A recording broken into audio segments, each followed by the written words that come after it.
I took care of my parents for 10 years, then found out they left everything to my cousin who never visited.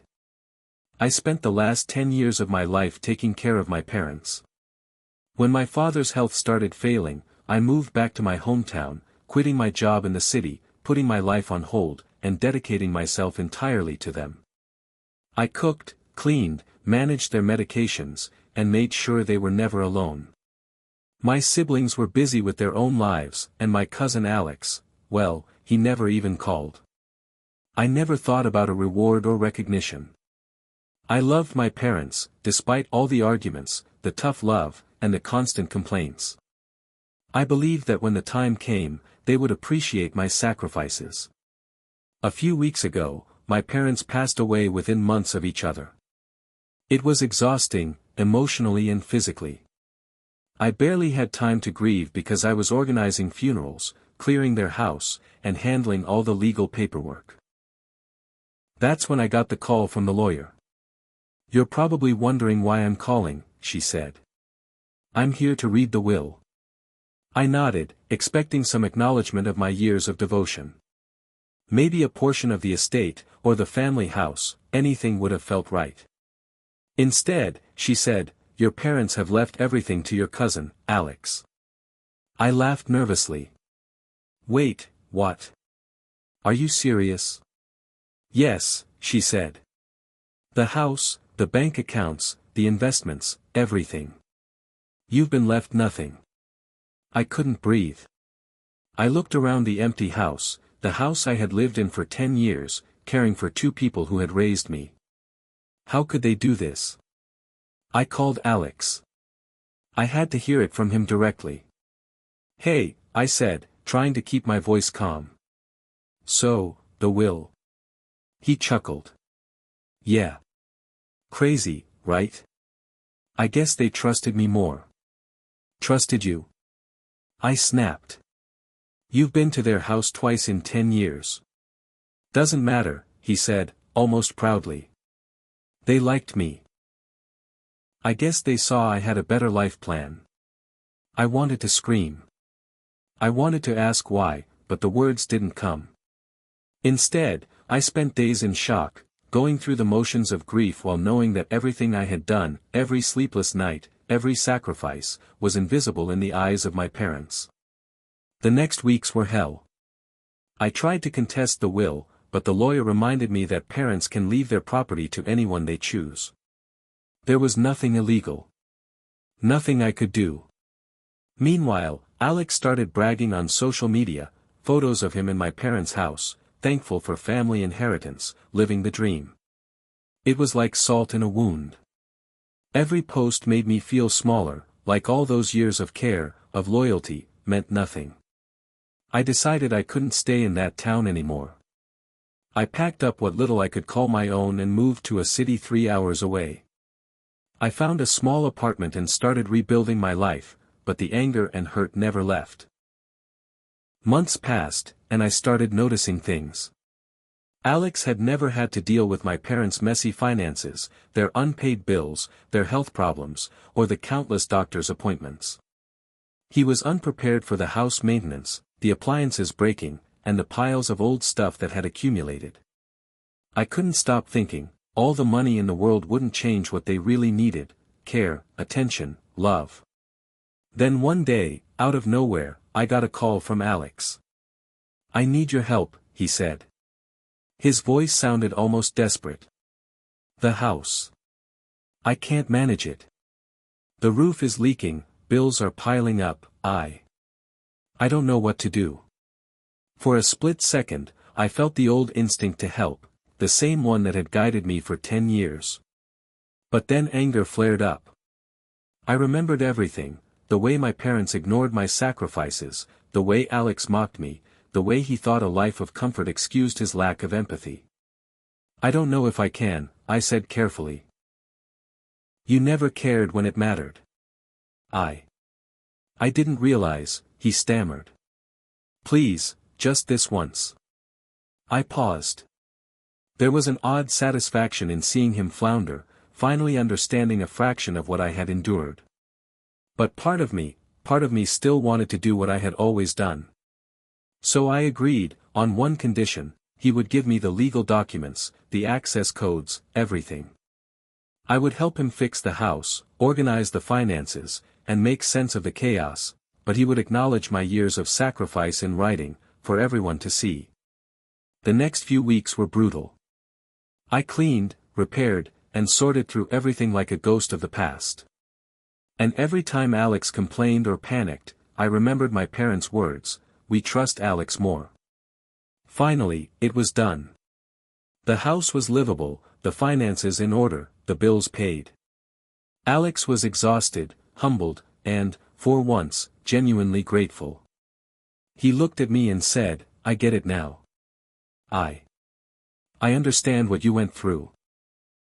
I didn't respond. I didn't need to. I walked out, knowing I had reclaimed my dignity, even if not the inheritance. I realized something crucial: money and property are temporary, but the truth of your actions, the care, the loyalty, the love you give, that is permanent.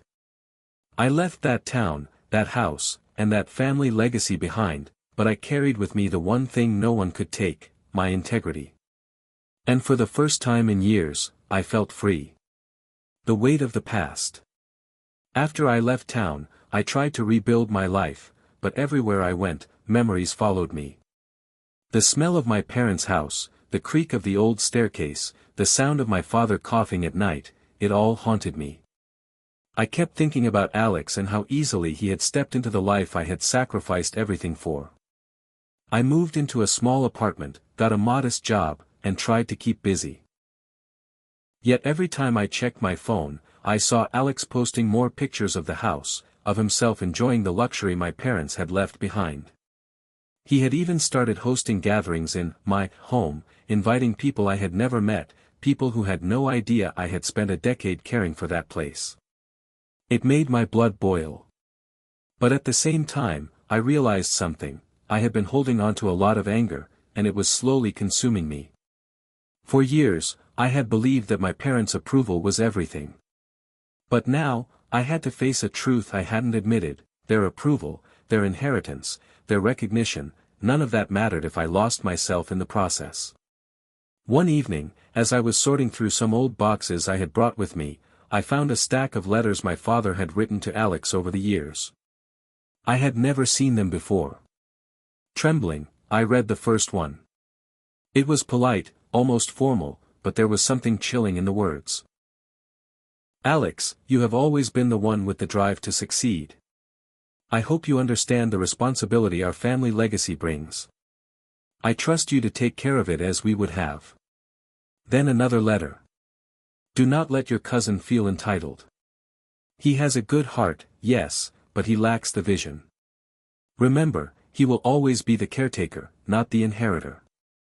I sat back, stunned. My parents had known. They had known exactly what they were doing. They had never intended to reward me. All my sacrifices, my sleepless nights, my devotion, to them, it had never mattered in the way I had thought it did. The realization hit me like a punch: I wasn't just invisible to my parents, I was expendable. They had always believed that their love for me was measured in obedience, in sacrifice, in putting their needs above my own. And when it came to their legacy, they had chosen someone they thought could do more with it. For days, I barely ate. I barely slept. The anger and sadness swirled inside me like a storm. But then I remembered the weeks I had spent helping Alex, fixing the house, organizing bills, facing all the chaos. I realized I had done all that not for a piece of property, but because I was capable. Because I could take responsibility, solve problems, and protect what mattered. And that skill, that resilience, was mine. No one could take it from me. Eventually, I decided I couldn't keep running from Alex. I needed to face him again, not for revenge, not for validation, but to reclaim my dignity. I drove back to the town I had left, my hands gripping the steering wheel, my mind racing. I walked up to the house, my house, and saw Alex on the porch, looking uneasy. "I didn't think you'd come back," he said, his voice nervous.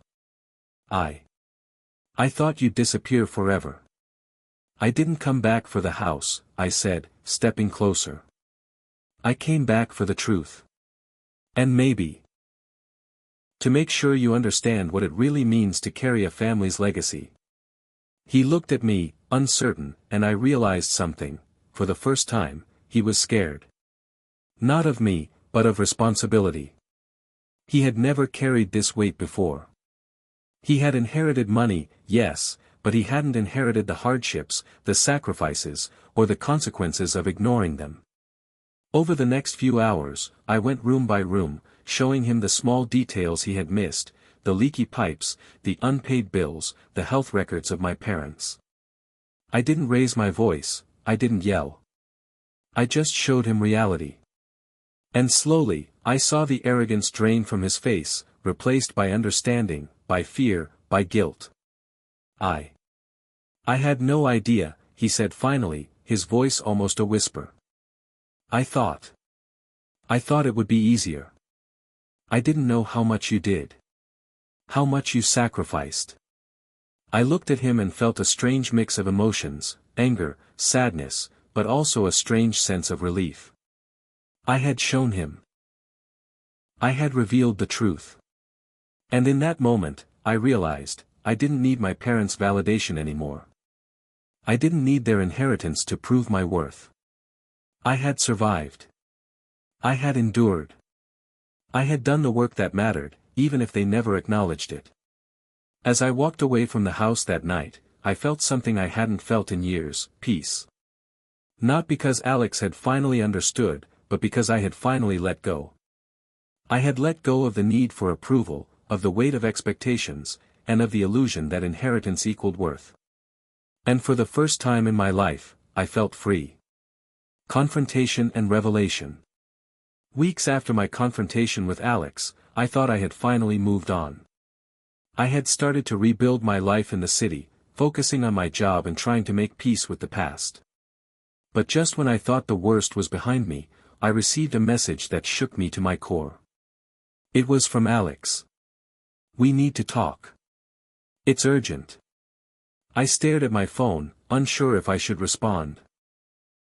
Part of me wanted to ignore him. After everything, I didn't owe him a thing. But curiosity got the better of me. I agreed to meet, hoping it was about the house, hoping he had finally understood. We met at a small cafe near the edge of town. He looked different, tired, older than his years, and genuinely worried. I made a mistake," he began, fidgeting with his hands. "I didn't realize the full extent of what you did for our parents. And now, there's something I need to tell you." I raised an eyebrow. "Go on." He took a deep breath. "The lawyer who handled the will, she's not just a lawyer. She's been manipulating things. She convinced our parents to leave everything to me. They trusted her judgment because they thought she knew what was best, but she had her own motives. She's been siphoning money from the accounts for months."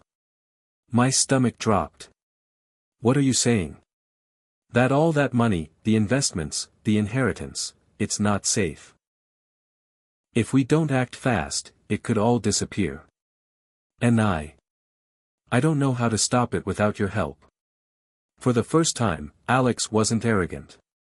He was terrified. And I realized, despite everything, I still had the knowledge, the experience, the instincts to handle this situation. The very skills my parents had ignored were now crucial. I agreed to help. We spent days reviewing the accounts, tracking suspicious transactions, and uncovering evidence of fraud. Every step reminded me of the nights I had stayed up, caring for my parents, managing bills, and protecting their home. The irony was brutal. Alex was finally seeing what it truly meant to manage a family legacy, and I was in the position of guiding him. During this process, I discovered something even more shocking. My parents had left a hidden clause in the will, one that only someone meticulous enough would notice. If Alex mismanaged the estate or lost the assets due to negligence, the property would legally revert to me. I stared at the documents, a cold mixture of satisfaction and disbelief washing over me. My parents had planned everything. They had left the appearance of favoritism to Alex, but in reality, they had ensured that the person who truly cared, me, would be protected if anything went wrong. I called Alex. "You do realize, if you make another mistake, the inheritance could legally be mine?" He paled. I didn't know. "I swear, I'll be careful." I didn't reply. Instead, I focused on securing the accounts, fixing the house, and making sure everything was in order. For weeks, it was tense. Every day, I had to decide whether to intervene or let Alex struggle. And every day, I saw him slowly transform, humbled, grateful, and finally aware of the effort it took to care for our family. One evening, as we sat in the living room going over the last financial statements, he looked at me and said, "I don't know how to thank you. You saved everything. I couldn't have done it without you." I took a deep breath. "You don't need to thank me. Just remember what this means: responsibility isn't about money. It's about care, attention, and effort. If you forget that, you'll lose everything again." He nodded, solemn. For the first time, I felt he truly understood. But I also realized something crucial about myself. I had spent a decade giving everything to people who barely appreciated it. I had nearly lost myself in the process. Now, I had a choice: return to that life, or finally live for myself. I walked out of the house one last time, looking at it with a mixture of nostalgia and relief. The inheritance was technically Alex's, but he had learned the hard way what it truly meant to deserve it. And I was free. Free to build my life on my own terms, without anyone dictating my worth. Months later, I received a small letter in the mail. It was from the lawyer, confessing that her schemes had been exposed and she was facing legal consequences. I smiled. Justice, in its own way, had been served. I never returned to the town again, but I kept in touch with Alex, not out of obligation, but because he had earned a place in my life by finally understanding the weight of what he inherited. In the end, the house, the money, and the legacy were just symbols. What mattered was the resilience, integrity, and care that had guided me through those years. And for the first time, I felt that those things were truly mine, untouchable, and unshakable. I had lost the inheritance, but I had gained something far more valuable: my freedom, my dignity, and the knowledge that no one could ever diminish the worth of my sacrifices. Lessons learned. After weeks of managing Alex's mistakes and securing the inheritance, I finally felt a sense of calm I hadn't experienced in years. The house was fixed, bills were paid, and the accounts were safe. Alex had transformed from arrogant and careless to genuinely aware of the responsibility he had been given. One evening, he approached me while I was organizing some old family photos. "I don't know how to thank you," he said quietly. "I finally understand what you went through. I was wrong to take it all for granted." I looked at him, weighing my emotions. For years, I had carried anger, resentment, and grief, believing that my efforts were invisible. And yet here he was, admitting his faults and seeking understanding. I realized that this acknowledgement, even if belated, mattered more than revenge. "You don't need to thank me," I replied. "Just remember this: family, care, and effort, that's what makes a legacy worth anything. Not money. Not property. Not appearances." He nodded, and for the first time, I felt we had reached a fragile understanding. I didn't forgive everything overnight, but I saw that change was possible. In the days that followed, I started reflecting on my own life. I had spent a decade devoted to my parents, sacrificing my own ambitions. But now I understood that my worth wasn't tied to their recognition or the inheritance. It was in the resilience I had built, the compassion I had shown, and the integrity I had maintained. I decided it was time to reclaim my life fully. I began reconnecting with friends, pursuing new opportunities, and even considering moving to a different city to start fresh. For the first time, the past no longer controlled me. I could carry the lessons learned without carrying the burdens of resentment. Before leaving town for good, I visited the house one last time. Alex was there, tending to the garden I had once cared for so meticulously. He looked up and smiled, a small, genuine smile. "Take care of yourself," he said simply. I nodded, feeling a strange mix of closure and liberation. The house, the inheritance, the years of toil, they were now part of our shared story, but they no longer defined me. I walked away, knowing that my true legacy wasn't in property or money, but in the strength, care, and integrity I carried with me. And as I left, I realized something profound: life would always test you, family would always complicate things, and sacrifices might go unrecognized. But at the end of the day, the value of your actions is never truly measured by what you receive in return. It's measured by who you become in the process.